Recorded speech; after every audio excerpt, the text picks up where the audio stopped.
राजा रघुवंशी हत्याकांड में मुख्य आरोपी सोनम रघुवंशी को मिली जमानत के खिलाफ मेघालय सरकार ने सुप्रीम कोर्ट में याचिका दायर कर तत्काल सुनवाई की मांग की है, जिसको अदालत ने स्वीकार भी कर लिया है।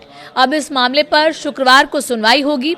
इंदौर के ट्रांसपोर्ट कारोबारी राजा रघुवंशी हत्याकांड में मुख्य आरोपी सोनम रघुवंशी की जमानत रद्द करने की मांग करते हुए मेघालय सरकार ने सुप्रीम कोर्ट का रुख किया। राज्य सरकार ने मामले को जल्द सुनवाई के लिए मेंशन किया, जिस पर कोर्ट ने स्वीकार कर लिया है।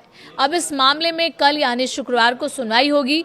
राज्य सरकार की तरफ से पेश हुए सॉलिसिटर जनरल ने मामले की संवेदनशीलता याद दिलाते हुए कहा कि आपकी लॉर्डशिप को याद होगा कि ये वही महिला है जो अपने पति को इंदौर से मेघालय ले गई। वहां उसने अपने 3 साथियों के साथ मिलकर पति की बेरहमी से हत्या कर दी और शव को ठिकाने लगा दिया। इससे पहले उनकी 2 बार जमानत याचिका खारिज हो चुकी है, क्योंकि आरोपी के भागने की आशंकाएं थी। एक गलती की वजह से मिली जमानत। अदालत में दलील देते हुए तुषार मेहता ने कहा कि सोनम रघुवंशी को केवल इस तकनीकी आधार पर जमानत दे दी गई। गिरफ्तारी के सभी कारण पूरी तरह उपलब्ध नहीं कराए गए थे। उन्होंने साफ किया कि आधिकारिक डॉक्यूमेंट में केवल एक कानूनी धारा का नंबर टाइप करने में गलती हुई थी। इतनी छोटी और मामूली टाइपोग्राफिकल तकनीकी गलती के आधार पर इतने बड़े आरोपी को जमानत की राहत नहीं मिलनी चाहिए।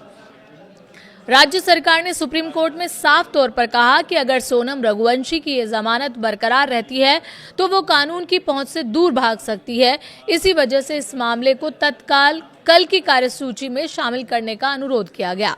अदालत ने मामले की गंभीरता को देखते हुए कल ही इस पर विस्तृत सुनवाई करने की मंजूरी दे दी है।